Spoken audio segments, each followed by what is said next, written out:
ঝিনাইদহে মারধরের শিকার হয়েছেন এনসিপির মুখ্য সংগঠক নাসির উদ্দিন পাটোয়ারি। তিনি মামলা না নেয়ার অভিযোগ তুলে ঝিনাইদহে থানার সামনে অবস্থান নেয় নাসির উদ্দিন পাটোয়ারি সহ এনসিপির নেতাকর্মীরা। আমরা এই বিষয়ে আরও জেনে নিতে চাই। এই মুহূর্তে যুক্ত হচ্ছেন সহকর্মী নাসিম আনসারি। নাসিম, অবস্থানকারীরা কি বলছেন এবং পুলিশ কি জানিয়েছে? যে ঘটনাটা আজকে জুম্মার নামাজের পরে ঘটে গেছে,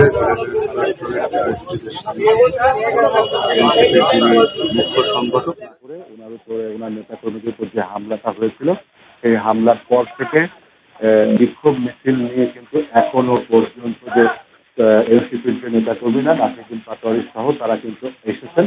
আসার পর থেকে কিন্তু এখনো পর্যন্ত থানায় মামলা গ্রহণ না পাওয়াতে নাসির উদ্দিন পাটোয়ারি সহ এনসিপির যারা মুখ্য বা নেতৃবৃন্দ আছেন, ঝিনাইদহ জেলা নেতৃত্ব সবাই কিন্তু থানার সামনে বর্তমানে অবস্থান করছেন। আপনি দেখতেই পাচ্ছেন ওনারা থানার সামনে বসে আছেন এবং এখনো পর্যন্ত পুলিশ তারা যে অভিযোগ করেছে যে নাসির উদ্দিন পাটোয়ারি সহ তাদের যে নেতা কর্মীরা অভিযোগ করেছেন যে পুলিশ মামলা নিতে পুলিশ